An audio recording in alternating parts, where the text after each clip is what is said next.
It's not very easy to grow up into a woman. We are always taught, almost bombarded, with ideas of what we should be at every age in our lives. This is what you should wear at age 20. This is what you must act like at age 25. This is what you should be doing when you are 17. But among all the many voices that bark all these orders and set all these ideals for girls today, there lacks the voice of assurance.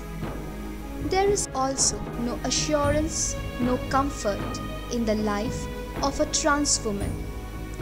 Transgenders are regarded with disdain in society even today.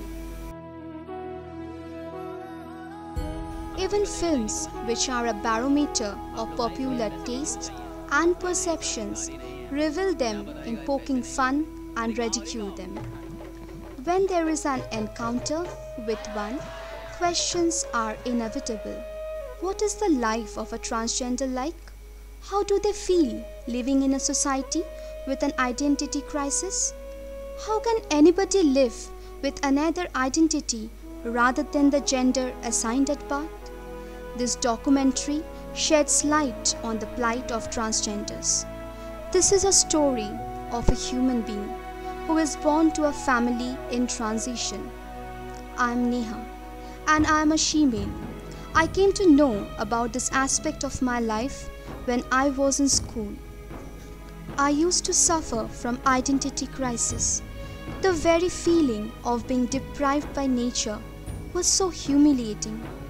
Depression has been a major factor in my life. I knew there was something wrong.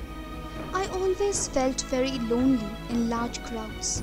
The fact that I was just a plain person, not tall, not fat, not good looking, just a person you would never notice in a crowd. As I grew, I tended to fantasize a lot and really started to realize that I was not the normal girl child. The older I grew, the more it hit me. I was an overly feminine male, and then things started to make sense more and more. Discrimination, lack of social support, and inadequate access to care lead to our marginalization. I also do have parents, brother, like everyone has, but now I don't live with them anymore, as I were a source of embarrassment for them. Since my childhood days, I wanted to be a painter. Painting was the first love of my life, but my dreams never came true. She continued her sorry tale with a brave smile on her lips and a sad look in her eyes. I have never known a respectful life. Economic and social marginalization has placed me in more high-risk situation, forcing me to be dependent upon dangerous lifestyles and relationships. Denied of education, healthy living, the day-to-day discrimination, abuse and assault forced me to take up the profession of a sex worker. मैं एकदम बड़ी खुली किताब हूँ। अभी मेरा हर रात boyfriend change होता है। सुबह आता है, शाम को वो अपना घर भी हम लोग की लाइफ में कोई होता है, पहले बोलो। 10 साल तो काम बोला ऐसे ऐसा है, 20 साल का अफेयर ब्रेकअप हो गया। थोड़ी कोई है जो सिंदूर पहना के मुझे घर लेके जाएगा।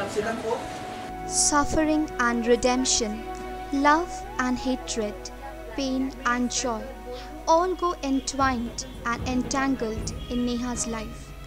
While the undercurrent is accumulating trauma and determination to survive.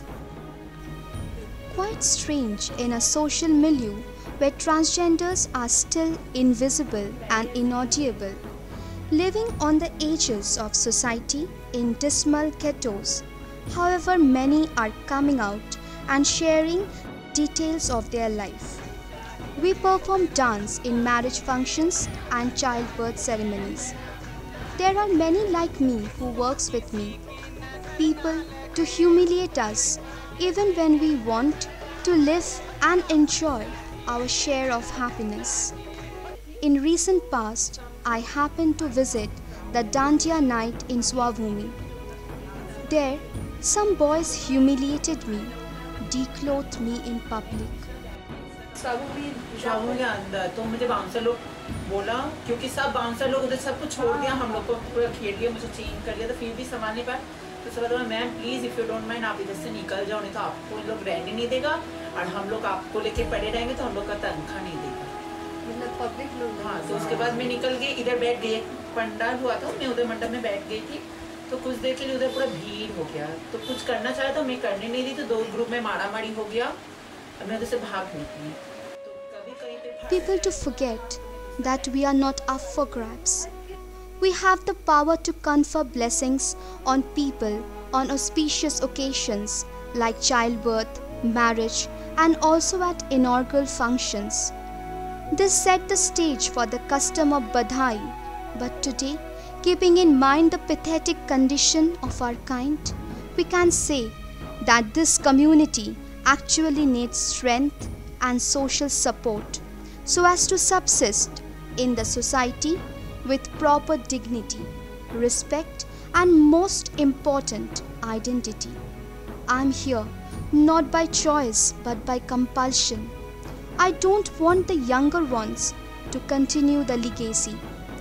Indian government has done many things for the upliftment of women, but for us they have done nothing. The transgenders are not even recognized as part of the society, not even their own. We do not relate to anyone as friends, family, or even acquaintance. We are denied the right to love. We are denied every right, and for what? Just because of our sex. I was victimized when I went for an job interview. The interviewer asked me to walk, to talk. Once it was done, the interviewer pressed my hands against his own. All he wanted was to enjoy me. Don't we even deserve to live a life free of humiliation and embarrassment? Every now and then we hear about movements targeted at improving the status of the woman. But never does anybody think about the third sex that is present in the society. We too should have access to equal rights and humanitarian behavior. We are often being accused of begging alms on streets, in public transport. We are famous for infamous reasons, such as enticing the opposite sex.